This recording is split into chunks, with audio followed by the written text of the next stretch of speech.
नमस्कार दोस्तों, मेरे YouTube चैनल किस्से कहानी की दुनिया में आप सभी का स्वागत है।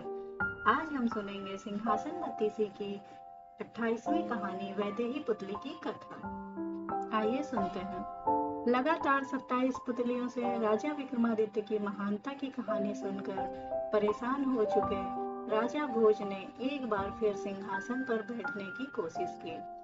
वह जैसे ही सिंहासन पर बैठने गए, तभी 28वीं पुतली वैदेही ने उन्हें रोका और राजा विक्रमादित्य की स्वर्ग यात्रा और इस दौरान उनके द्वारा किए गए पुण्य कार्यों का किस्सा बताना शुरू किया। एक रात महाराज विक्रमादित्य अपने महल में सो रहे थे। इस दौरान उन्होंने सपने में एक सोने का महल देखा। महल की सजावट व आसपास का नजारा बहुत ही खूबसूरत था। सपने में ही महल के बाहर उन्हें एक योगी दिखा, जिसका चेहरा हूबहू उन्हीं के जैसा था। यह देखते ही अचानक उनकी नींद टूट गई। वह समझ गए कि वह एक सपना देख रहे थे, लेकिन जागने के बाद भी उन्हें पूरा सपना अच्छी तरह से याद था। उन्होंने अपने पंडितों व ज्योतिषियों को अपना सपना सुनाया और इसका मतलब जानने के लिए उनसे पूछा। सभी विद्वानों ने राजा विक्रमादित्य से कहा, महाराज, आपने सपने में स्वर्ग के दर्शन किए हैं और वह महल देवराज इंद्र का है।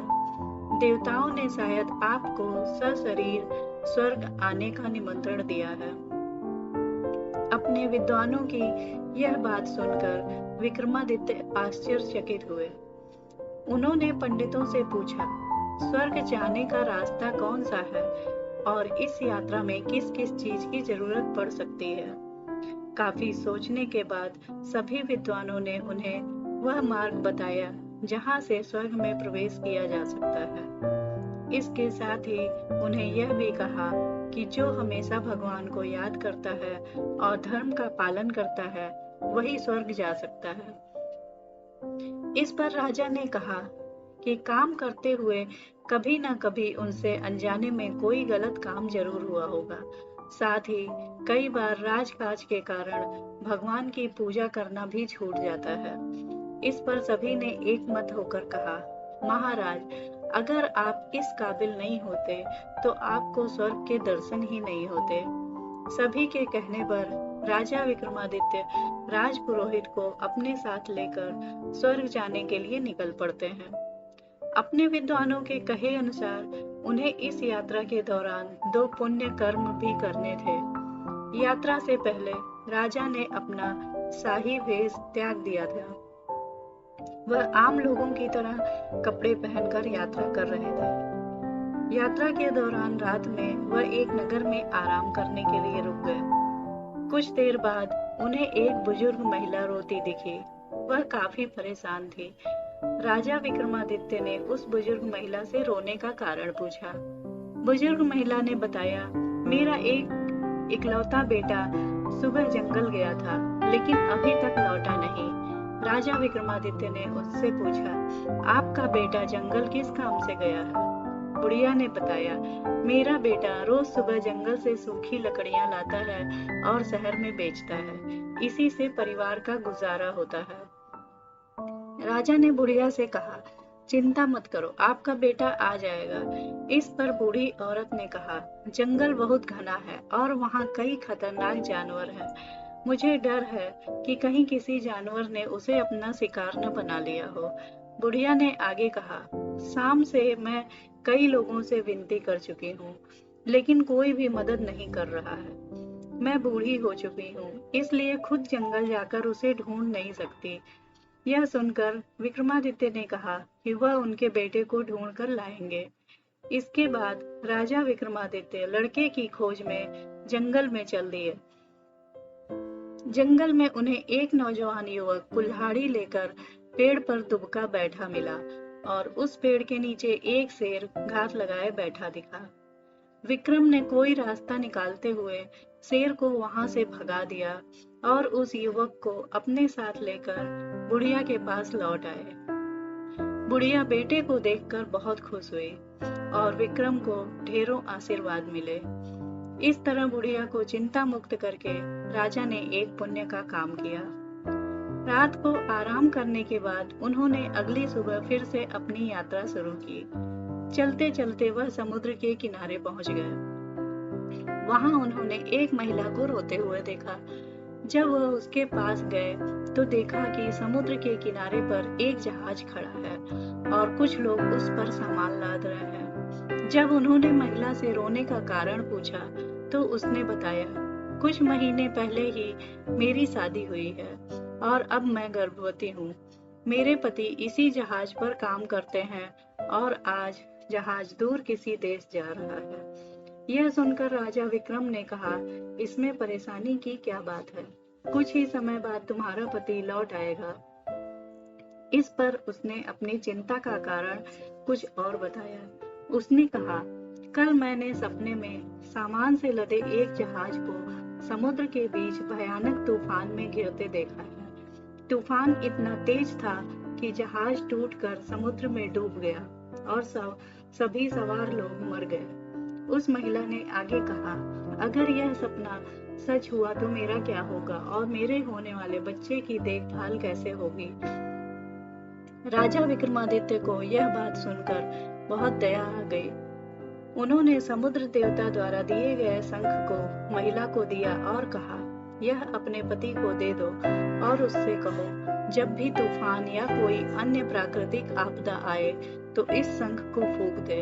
इससे सारी मुसीबत खत्म हो जाएगी।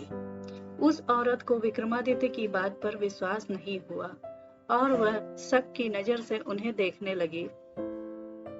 राजा विक्रमादित्य ने महिला की शंका को भांप लिया और तुरंत शंख में एक फूंक मारी, जिसके बाद देखते ही देखते वह जहाज और उस पर तैनात सभी लोग कोसों दूर चले गए।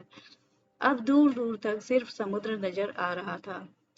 वह औरत और वहां खड़े अन्य लोग यह देखकर हैरान हुए। इसके बाद महाराज ने फिर से शंख फूंका तो वह जहाज सभी कर्मचारियों सहित वापस आ गया। अब उस औरत को शंख की शक्ति पर विश्वास हो गया था। उसने राजा से वह शंख लेकर धन्यवाद कहा। राजा विक्रमादित्य उस औरत को शंख देकर अपनी यात्रा पर आगे बढ़ गए। कुछ देर चलने के बाद आकाश में काले बादल मंडराने लगे और बादल जोर जोर से गरजने लगे। इसी बीच उन्हें एक सफेद घोड़ा वहां आता दिखा। जब वह घोड़ा उनके पास पहुंचा तो एक आकाशवाणी हुई, हे महाराज विक्रमादित्य, इस धरती पर तुम्हारे जैसा पुण्यात्मा और कोई नहीं हुआ। स्वर्ग आने की इस यात्रा में तुमने 2 पुण्य कार्य किए हैं, इसलिए तुम्हें लेने के लिए एक घोड़ा भेजा जा रहा है जो तुम्हें इंद्र के महल तक पहुंचा देगा। यह सुनकर विक्रमादित्य ने कहा, मैं अपने राजपुरोहित के साथ स्वर्ग की यात्रा पर निकला हूँ, इसलिए स्वर्ग जाने के लिए उनके लिए भी व्यवस्था की जाए। यह सुनकर राजपुरोहित ने कहा, राजन, मुझे माफ करें, मेरी सशरीर स्वर्ग जाने की इच्छा नहीं है। अगर भगवान ने चाहा तो मरने के बाद स्वर्ग आऊंगा और खुद को धन्य समझूंगा। इसके बाद राजा विक्रमादित्य राजपुरोहित से विदा लेकर घोड़े पर बैठ गए। कुछ ही देर में घोड़ा आकाश में दौड़ने लगा। दौड़ते दौड़ते इंद्रपुरी पहुंच गया। इंद्रपुरी पहुंचते ही राजा को वही सपनों वाला महल दिखा। चलते चलते वह इंद्र सभा में पहुंच गए, जहां सभी देवता अपने अपने स्थान पर बैठे थे। अप्सराएं नृत्य कर रही थीं। इंद्रदेव अपनी पत्नी के साथ सिंहासन पर बैठे थे। राजा विक्रमादित्य को सशरीर स्वर्ग में देखकर सभी हैरान हो गए। इंद्र उन्हें देखकर सिंहासन से उठकर आए और उनका स्वागत किया। साथ ही राजा विक्रमादित्य को सिंहासन पर बैठने को कहा। राजा ने इंद्र से सिंहासन पर बैठने से यह कहकर इनकार कर दिया कि वह इस आसन के योग्य नहीं है। इंद्र विक्रमादित्य की नम्रता और सरलता देखकर प्रसन्न हुए। इंद्र ने उनसे कहा, सपने में आपने जिस योगी को देखा था वह आप खुद थे। आपने इतना पुण्य कमा लिया है कि इंद्र के महल में आपको स्थायी स्थान मिल गया है। इसके बाद इंद्र ने राजा विक्रमादित्य को एक मुकुट उपहार में दिया। राजा विक्रमादित्य कुछ दिन इंद्रलोक में बिताने के बाद वह मुकुट लेकर अपने राज्य वापस आ गए। यह कहानी सुनाने के बाद 28वीं पुतली वैदेही ने राजा भोज से कहा, अगर तुम भी राजा विक्रमादित्य की तरह पुण्य करने वाले सरल व विनम्र हो तो ही इस सिंहासन पर बैठ सकते हो, वरना नहीं। इतना कहकर 28वीं पुतली वैदेही वहां से उड़ जाती है। दोस्तों, इस कहानी से हमें यह सीख मिलती है कि हमें दूसरों की मदद करनी चाहिए, क्योंकि अच्छे कर्मों का फल जरूर मिलता है। दोस्तों, आगे और भी अच्छी व रोचक कहानियां सुनने के लिए मेरे चैनल को लाइक व सब्सक्राइब अवश्य करें और साथ ही बेल आइकन भी प्रेस करें। धन्यवाद।